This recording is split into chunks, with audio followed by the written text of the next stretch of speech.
Hello viewers, இப்போ நம்ம பார்க்கக்கூடியது டெஸ்டிங் ஆப் இன்சுலேட்டரில் ரொட்டீன் டெஸ்ட். இந்த ரொட்டீன் டெஸ்ட்டில் 3 விதமான சப் டெஸ்ட் இருக்குது. என்ன? Proof load test, corrosion test, high voltage test. First proof load test. இந்த ப்ரூஃப் லோட் டெஸ்ட்டை நம்ம எப்படி பண்ணுறோம் அப்படிங்கிறத பார்ப்போம்.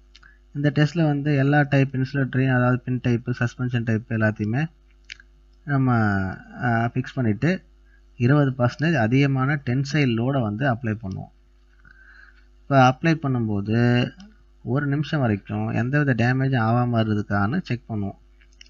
அப்படி எந்தவித டேமேஜும் ஆகலை அப்படின்னா இந்த ப்ரூஃப் லோட் டெஸ்ட்டில் பாஸ்ன்னு அர்த்தம். முக்கியமாக கவனிக்க வேண்டியது 20% அதிகமான மேக்ஸிமம் டென்சைல் லோடை வந்து அப்ளை பண்ணுவோம்.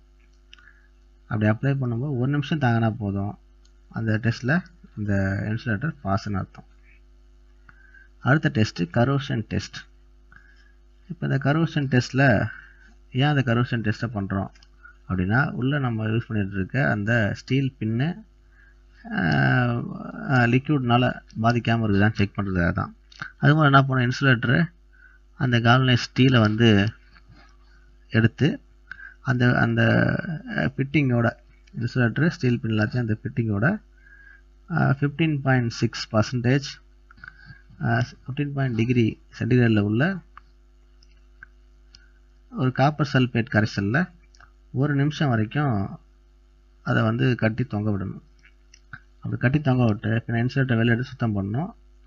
திரும்ப அதை வந்து மறுபடியும் அதை 15.6 டிகிரி சென்டிகிரேடு காப்பர் சல்ஃபேட்டில் மறுபடியும் அதை வந்து தொங்க விடணும்.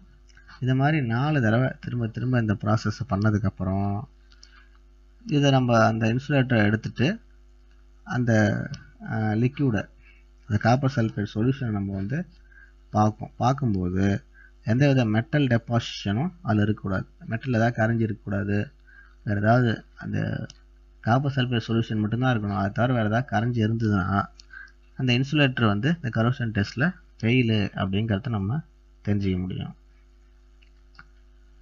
கடைசியாக ஹை வோல்டேஜ் டெஸ்ட்.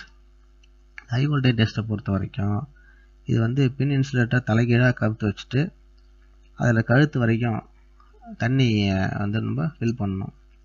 அது ஸ்பிண்டிலோட ஹோலில் தண்ணியை ஊற்றணும். தண்ணியை ஊற்றினதுக்கப்புறம் ஹை வோல்டேஜை வந்து ஒரு 5 மினிட்ஸ் வந்து நம்ம அதை அப்ளை பண்ணுவோம். அப்படி அப்ளை பண்ணும்போது இன்சுலேட்டர் வந்து டேமேஜ் ஆகக்கூடாது. முக்கியமாக கவனிக்க வேண்டியது, இன்சுலேட்டர் தலைகீழாக கவுத்து வைக்கிறோம், அதற்கு கழுத்து வரைக்கும் தண்ணியை வந்து ஃபில் பண்ணுறோம். ஃபில் பண்ணிவிட்டு ஹை வோல்டேஜை 5 நிமிஷம் அப்ளை பண்ணுவோம். அதில் எந்தவித டேமேஜும் ஆகாமல் இருந்ததுன்னா இந்த டெஸ்ட்டில் இன்சுலேட்டர் பாஸ். ஹை வோல்டேஜ் டெஸ்ட்டில் இன்சுலேட்டர் பாஸ் அப்படிங்கிறத நம்ம தெரிஞ்சிக்க முடியும். ஓகே வியூவர்ஸ், நம்ம இந்த டெஸ்டிங் ஆப் இன்சுலேட்டரில் ரொட்டீன் டெஸ்ட், அதாவது 3வது டெஸ்ட்டையும் பார்த்து முடிச்சிட்டோம். ஏதாவது டவுட் இருந்தால் லைக் பண்ணுங்கள். அந்த டவுட் இருக்கிறத வந்து நீங்கள் கமெண்ட்டில் வந்து போஸ்ட் பண்ணுங்கள். உங்கள் நண்பர்கள் வந்து ஷேர் பண்ணுங்கள். மறக்காமல் சப்ஸ்கிரைப் பண்ணுங்கள்.